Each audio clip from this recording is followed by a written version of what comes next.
જૂનાગઢની આયુષ હોસ્પિટલ આવી વિવાદમાં। વેરાવળની મહિલાની હાલત અત્યંત ગંભીર। ધનુબેન સોલંકીની હાલત અતિ ગંભીર છે। હૃદયની સારવારને બદલે મગજનું ઓપરેશન કરી નાખવાનો આક્ષેપ। હાલતા ચાલતા આવેલા વૃદ્ધ અચાનક કોમામાં સરી પડ્યા। પરિવારજનોએ મચાવ્યો હોબાળો કરતા હોસ્પિટલ મેનેજમેન્ટ દ્વારા ઓપરેશન ચાર્જ લેવાનો પણ ઇનકાર કર્યો। પોતાની ભૂલ છુપાવવા પરિવાર માટે રહેવા જમવાની કરી આપી સુવિધા।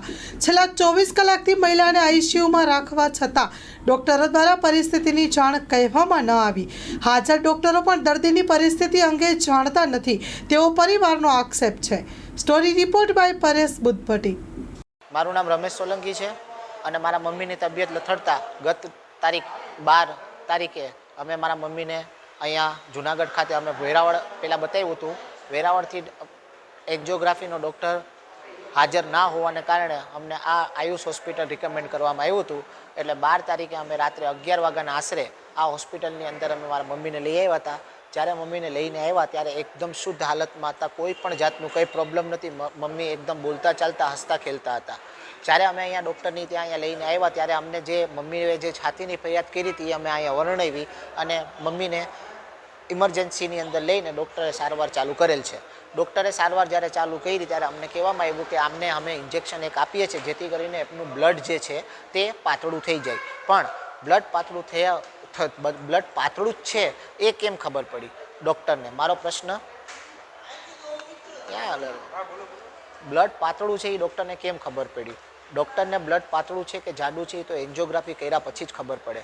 એન્જિયોગ્રાફી વખતે મારા મમ્મીને ઇન્જેક્શન માર્યું છે અને એની ઇન્જેક્શનની બીજા દિવસે વિપરીત પરિસ્થિતિ થઈ છે। વિપરીત પરિસ્થિતિ થયાને કારણે મારા મમ્મીને બ્રેન હેમરેજ થઈ ગયું છે અને બ્રેન હેમરેજનું થયા પછી આ લોકો ડૉક્ટરે અમને બોલાવ્યું અને એમણે કીધું કે બ્રેન હેમરેજનું ઓપરેશન કરવું પડશે। બ્રેન હેમરેજનું ઓપરેશન માઇનોર હતું એવું પણ અમને જાણ કરવામાં આવી હતી।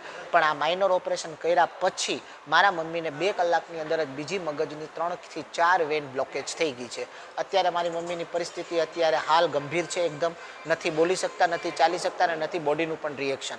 તો મીડિયાના માધ્યમથી હું કહેવા માંગુ છું કે આ હોસ્પિટલની ઘોર બેદરકારી છે અને આવા હોસ્પિટલ બંધ થાય અને ખાસ કરીને આ ડૉક્ટર પ્રિયાંક મોદી ડૉક્ટર જે છે જે પોતાને કહે છે કે હું કન્સલ્ટિંગ કાર્ડિયોલોજી, જેને ખબર નથી કે પેશન્ટ આવ્યા પછી પહેલાં શું કરવું જોઈએ અને શું ના કરવું જોઈએ અને કોઈને પણ નવા ડૉક્ટરને ચીંધી દીધું કે ભાઈ તમે આવી રીતના આને ઇન્જેક્શન આપી દો। ઇન્જેક્શન આપ્યા પછી મારા મમ્મીની તબિયત બગડી છે। અત્યારે હાલ આ હોસ્પિટલની અંદર એકેય ડૉક્ટર અવેલેબલ નથી। અમે મીડિયાને બોલાવ્યા એટલે બધા ડૉક્ટરો ભાગી ગયા છે। અત્યારે અમારે મારા મમ્મીની તબિયત બગડી છે અને ખરાબ થઈ ગઈ છે તો અમે ડૉક્ટરોને રિક્વેસ્ટ કરીએ છીએ કે જેટલું ને બની શકે એટલું તમારા પ્રયોગો કરી અને મારા મમ્મીને સુધાર લાવવાની કોશિશ કરો। પણ ડૉક્ટરો કોઈ પણ જાતનો અમને જવાબ આપતા નથી અને હાલ જ મારા મમ્મીની બાજુમાં લાવેલ પેશન્ટની પણ આવી રીતના જ તબિયત ખરાબ થઈ છે, જે ઓલરેડી પેશન્ટ 3-4 દિવસથી અહીંયા એડમિટ છે। એક જવાન છોકરો મરી ગયો છે ડૉક્ટરની બેદરકારીને કારણે અને એક બીજું પણ મૃત્યુ છે। ટોટલ 3 મૃત્યુ એક જ દિવસની અંદર થયા છે ડૉક્ટરોની ગંભીર બેદરકારીને કારણે। કચ્છની પ્રજાનું માનીતું અને કચ્છની પ્રજાના સાથ સહકાર અને પ્રેમથી સાકાર થયેલું એલબી મોલ એટલે કે લુગડા બજાર ફેમિલી શોરૂમ। અમારું address Bhuj branch, Anam ring road, Bhuj, Kutch.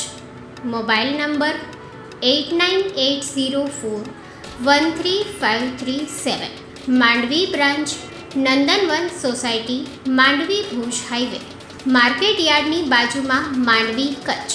Mobile number 6353695514। નોંધ: રવિવારે આખો દિવસ શોરૂમ ખુલ્લો રહેશે।